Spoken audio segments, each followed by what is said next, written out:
श्रीपाद पुराण की जय। आप सभी का दिन शुभ और मंगलमय हो। आज सुनिए परम पुराण में आगे की कथा। नरोत्तम ने पूछा है, नाथ, पतिव्रता स्त्री मेरे बीते हुए वृतांत को कैसे जानती है, उसका प्रभाव कैसा है, ये सभी बताने की कृपा करे। तब श्री भगवान बोले, बस ये बात तो मैं तुम्हें पहले ही बता चुका हूँ, किंतु फिर भी अगर सुनने का कोतवाल हो रहा है तो सुनो। तुम्हारे मन में जो प्रश्न है सबका उत्तर दे रहा हूँ। जो स्त्री पतिव्रता होती है, पति को प्राणों के समान समझती है और सदा पति के हित साधन में लीन रहती है, वह देवताओं और ब्रह्मवादी मुनियों की भी होती है। जो नई एक ही पुरुष की सेवा स्वीकार करती है, दूसरों की ओर दृष्टि भी नहीं डालते, वे संसार में परम पूजनीय मानी जाती है। दांत प्राचीन समय की बात है। मध्य देश में एक अत्यंत शोभे मन लग रही थी। उसने एक पतिव्रता ब्राह्मणी थी। उसका नाम था श्रव्य। उसका पति पूर्व जन्म के पाप से कोढ़ी हो गया था। उसके शरीर में अनेकों घाव हो गए थे जो बराबर रिश्ते रहते थे। शायद यह अपने ऐसे पति की सेवा में सदा संलग्न रहा करती थी। पति के मन में जो जो इच्छा होती है उसे वह अपनी शक्ति के अनुसार अवश्य पूरा करती थी। हर दिन देवता की तरह अपने पति की पूजा करती और दोष बुद्धि त्याग कर उसके प्रति विशेष स्नेह रखा करती थी। एक दिन उसके पति ने सड़क से जाती हुई एक परम सुंदरी वेश्या को देखा, जिस पर नजर पड़ते ही वह अत्यंत मोह के वशीभूत हो गया। उसके चेतना पर कामदेव ने पूरा अधिकार कर लिया। फिर वह बहुत देर तक लंबी लंबी सांस खींचता रहा और अंत में बहुत उदास हो गया। उसकी लंबी लंबी सांस सुनकर वह पतिव्रता घर से बाहर आई और अपने पति से पूछने लगी, नाथ, आप उदास क्यों हो गई? अपने लंबी लंबी सांस कैसे खींची? प्रभु, आपको जो भी प्रिया हो वह कार्य मुझे बताए, वह करने लायक हो या ना हो, मैं आपके उसे प्रकार को अवश्य ही पूरा करूंगी। एकमात्र आप ही मेरे गुरु हैं, मेरे प्रीतम है। पत्नी की इस प्रकार पूछने पर उसके पति ने कहा, प्रिया, उसे काम को ना तुम पूर्ण कर सकती हो ना नहीं, इसलिए व्यर्थ बात करना उचित नहीं है। पतिव्रता बोली, नाथ, मुझे विश्वास है मैं आपका मनोरथ जानकर उसे कार्य को सिद्ध कर सकूंगी। आप मुझे आगे दीजिए, जिस किसी उपाय से हो सके मुझे आपका काम पूरा करना ही है। अगर आपके दुष्कर कार्य को मैं प्रयास करके पूरा कर सकूं तो इस लोक और परलोक में भी मेरा परम कल्याण होगा। तब उसे करी ने कहा, साध्वी, अभी अभी इस रास्ते से एक परम सुंदरी वेश्या जा रही थी। उसका शरीर सब ओर से मनोरम था। उसे देखकर मेरा हृदय कम अग्नि से जल रहा है। अगर तुम्हारी कृपा से मैं उसे नव यमुना को प्राप्त कर सकूं तो मेरा जन्म सफल हो जाएगा। देवी, तुम उसे मिलकर मेरा हित साधन करो। पति की कही भी बात सुनकर वह पतिव्रता बोली, प्रभु, इस समय धैर्य रखिए, मैं यथाशक्ति आपका ये काम भी सिद्ध करूंगी। ऐसा कहकर पतिव्रता ने मन ही मन कुछ विचार किया और रात के अंतिम भाग उषा काल में उठकर वह गोबर और झाड़ू लेकर तुरंत ही चलती जाते समय उसके मन में बहुत ही प्रसन्नता थी। वेश्या के घर पहुंचकर उसने उसके आंगन और गली कूचे में झाड़ू लगाए और गोबर से लिपपोत कर लोगों की नजर पड़ने के भय से वह जल्दी जल्दी अपने घर लौट आई। इस प्रकार लगातार 3 दिनों तक पतिव्रता ने वेश्या के घर में झाड़ू लगाने और लिखने का काम किया। उधर वह वेश्या अपने दास दशन से पूछने लगी, आज आंगन की इतनी बढ़िया सफाई किसने की है? सेवकों ने आपस में विचार करके वेश्या से कहा, भद्रे, घर की सफाई का ये काम तो हम लोगों ने नहीं किया है। ये सुनकर वेश्या को बड़ा आश्चर्य हुआ। उसने बहुत देर तक इस बारे में सोच और रात बीतने पर जैसे ही वह उठी तो उसकी दृष्टि उसे पतिव्रता ब्राह्मणी पर पड़ी। वह आज भी हर दिन की तरह उसके घर का काम करने के लिए आई थी। उसे परम साध्वी पतिव्रता को देखकर, है आप ये क्या करती है? क्षमा कीजिए, रहने दीजिए, ऐसा कहती थी। वैश्य ने उसके पैर पकड़ लिए और फिर कहा, पतिव्रता, आप मेरी आयु, शरीर, संपत्ति, यश और कीर्ति, इन सब का विनाश करने के लिए ऐसी चेष्टा कर रही है। साध्वी, आप जो भी वस्तु मांगेगा उसे मैं, मुझे धन की आवश्यकता नहीं है, मुझे तो तुम ही से कुछ काम है। अगर कर सको तो मैं बताऊं, उसे कार्य की सिद्ध होने पर ही मेरे हृदय में संतोष होगा और तभी मैं ये भी समझूंगी कि तुमने इस समय मेरा सारा मनोरथ पूर्ण कर दिया। वह वेश्या बोली, पतिव्रता, आप जल्दी बताएं, मैं सच सच कहती हूँ कि आपका अभीष्ट कार्य अवश्य करूंगी। माताजी, आप तुरंत ही अपनी आवश्यकता बताएं और मेरी रक्षा कीजिए। पतिव्रता ने ले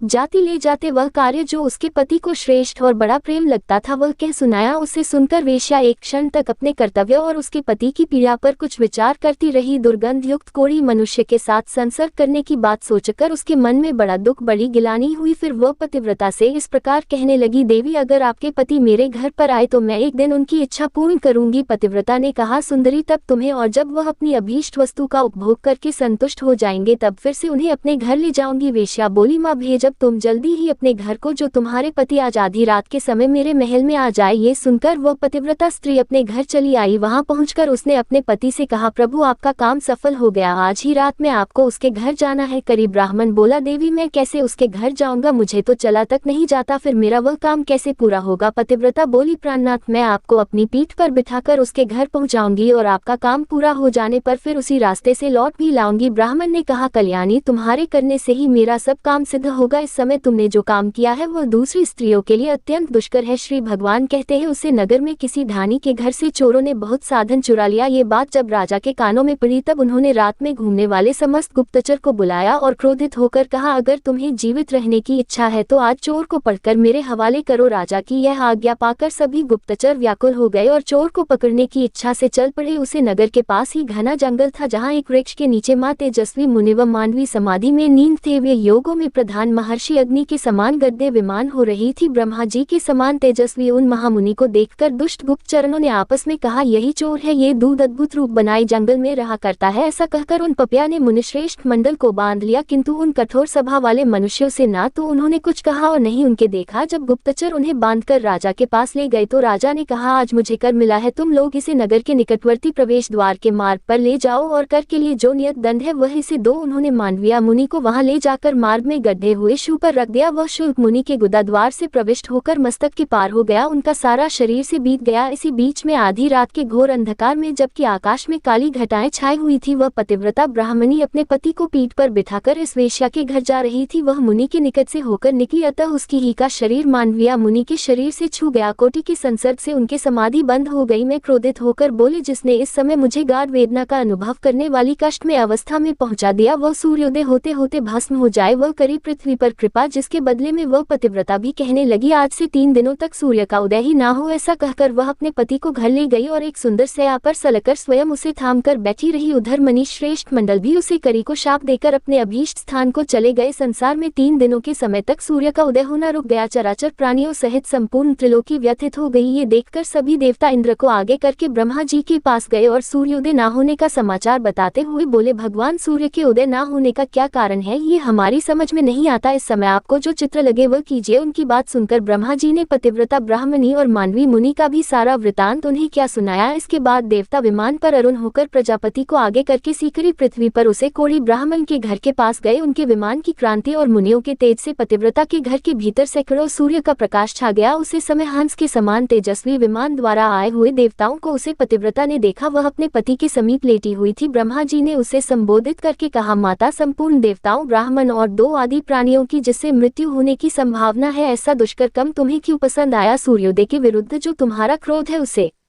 त्याग, मुनि के हिसाब से उनकी मृत्यु हो जाएगी और इसी कारण मैं सूर्य को श्राप दे दिया है। क्रोध, मोह, लोभ, मात्स अथवा काम के वश में होकर मैंने ऐसा नहीं किया। ब्रह्मा जी ने कहा, माता, जब एक की मृत्यु से 3 लोगों का ही हो रहा हो तो ऐसी दशा में तुम्हें बहुत अधिक पुण्य होगा। पतिव्रता बोली, पति का त्याग करके मुझे आपका परम कल्याण में सत्य लोक भी अच्छा नहीं लगता। ब्रह्मा जी ने सुन तो कहने लगे, देवी, सूर्योदय होने तक जब सारी त्रिलोकी स्वस्थ हो जाएगी तब तुम्हारे पति के भस्म हो जाने पर भी मैं तुम्हारा कल्याण साधन करूंगा। हम लोगों के आशीर्वाद से यह करी ब्राह्मण कामदेव के समान सुंदर हो जाएगा। ब्रह्मा जी के ऐसा कहने पर उसे सती ने क्षण भर कुछ सोचा और उसके बाद हाँ कहकर उसने अपनी स्वीकृति दे दी। फिर तो तुरंत ही सूर्योदय हुआ और मुनि के शाप से पीड़ित वह ब्राह्मण रक्त का देर हो गया। फिर इस रात से कामदेव के समान सुंदर रूप धारण किए हुए ब्राह्मण प्रकट हो गया। ये देखकर समस्त प्रवासी बड़े आश्चर्य में पड़ गई। देवता प्रसन्न हो गए, सब लोगों का मन पूर्ण स्वस्थ हो गया। उसे समय स्वर्ग लोक से सूर्य के समान तेजस्वी एक विमान आया और वह साथ ही अपने पति के साथ उसे पर बैठकर देवताओं के साथ स्वर्ग को चली गई। सुबह भी ऐसे ही पतिव्रता है, इसलिए वह मेरे समान है। उसे सतीत्व के प्रभाव से ही वह भूत, भविष्य और वर्तमान तीनों कालों की बात जानती है। जो मनुष्य इस परम उत्तम पुण्य में उपाख्यान को लोक में सुनाए उसके जन्म जन्मांतर के किए हुए पाप नष्ट हो जाएंगे। ब्राह्मण ने आगे पूछा, भगवान, मांडव्य मुनि के शरीर में शूल का आघात कैसे लगा और पतिव्रता स्त्री के पति को कॉल कर रोग क्यों हुआ, कृपया बताइए। तब भगवान श्री विष्णु बोल, मांडव्य मुनि जब बालक थे तब उन्होंने अज्ञान और बहुमत एक झींगुर के गुड़ा देश में तिनका डालकर छोड़ दिया था। ये तिथि उन्हें उसे समय धर्म का ज्ञान नहीं था, फिर भी उसे दोष के कारण उन्हें एक दिन और रात वैसा कष्ट भोगना पड़ा। किंतु मांडव्य मुनि ने दुर्गंधकों का रोग उत्पन्न हो गया, किंतु उसने ब्राह्मण को 4 गोली दान और 3 कन्यादान किए थे। इसी से उसकी पत्नी पतिव्रता हुई और उसे पत्नी के कारण ही वह मेरी क्षमता को प्राप्त हुआ। ब्राह्मण ने कहा, नाथ, अगर पतिव्रता का ऐसा महत्व है तब तो जिस पुरुष की भी स्त्री व्यभिचारिणी ना हो उसे स्वर्ग की प्राप्ति निश्चित है। सती स्त्री से सबको कल्याण होना चाहिए। श्री भगवान विष्णु बोल, ठीक है, संसार में कुछ स्त्रियां ऐसी कुलता होती है जो सर्वस्व सर्वस्व अर्पण करने वाले पुरुष के प्रतिकूल आचरण करती है, उन्हें जो सर्वथा आरक्षण ही हो, जिसकी दुराचार से रक्षा करना संभव हो, ऐसी स्त्री को तो मन से भी स्वीकार नहीं करना चाहिए। जो नई काम के वशीभूत हो जाती है वह निर्धन, कुरूप, गणहीन और नीचे कल के नौकर पुरुष को भी स्वीकार कर लेती है। मृत्यु तक से संबंध जोड़ने में उसे हिचक नहीं होती। वह गुणवान, कुलीन, अत्यंत धनी, सुंदर और अधिकारी में कुशल पति का भी परित्याग करके नीचे पुरुषों का सेवन करती है। मुनिवर, इस विषय में उमा नारद संवाद प्रचलित है, क्योंकि नारद जी स्त्रियों की बहुत ही चेष्टाएं जानते हैं। नारद मुनि स्वभाव से ही संसार की प्रत्येक बात जानने की इच्छा रखते हैं। एक बार वे अपने मन में कुछ सोच विचार कर पर्वतों में उत्तम कैलाश गिरी पर गई। वहां महात्मा मुनि ने देवी पार्वती जी को प्रणाम करके पूछ, देवी, मैं कमीनियों की कुछ स्टाइल जानना चाहता हूँ। मैं इस विषय में बिल्कुल अनजान हूँ और विनीत भाव से आपसे प्रश्न कर रहा हूँ, इसलिए आप मुझे ये बात बताइए। तब देवी पार्वती कहने लगी, नारद, युवती स्त्रियों का मन सदा पुरुषों में ही लगा रहता है, इसमें बिल्कुल भी संदेह नहीं। नई जी से भरे हुए खड़े के समान है और पुरुष देखते हुए अंगारे के समान, इसलिए घी और अग्नि को एक स्थान पर नहीं रखना चाहिए। जैसे मतवाले हाथी को महावत, अंकुश और मुकद्दर की सहायता से अपने वश में करता है, उसी प्रकार स्त्रियों का रक्षक उन्हें धन के बल से ही काबू में रख सकता है। बचपन में पिता, जवानी में पति और बुढ़ापे में पुत्र नारी की रक्षा करता है, उसे कभी स्वतंत्रता नहीं देनी चाहिए। सुंदरी स्त्री को यदि उसकी इच्छा के अनुसार स्वतंत्र छोड़ दिया जाए तो पर पुरुष की प्रार्थना से अधीर होकर वह उसके आदेश के अनुसार विचार में लीन हो जाती है। जैसे तैयार की हुई रसोई पर दृष्टि न रखने से उसे पर कुत्ते अधिकार जमा लेते हैं, उसी प्रकार युवती नई स्वच्छंद होने पर, मनमानी करने पर व्यभिचारिणी हो जाती है। फिर उसे कुलता के संसार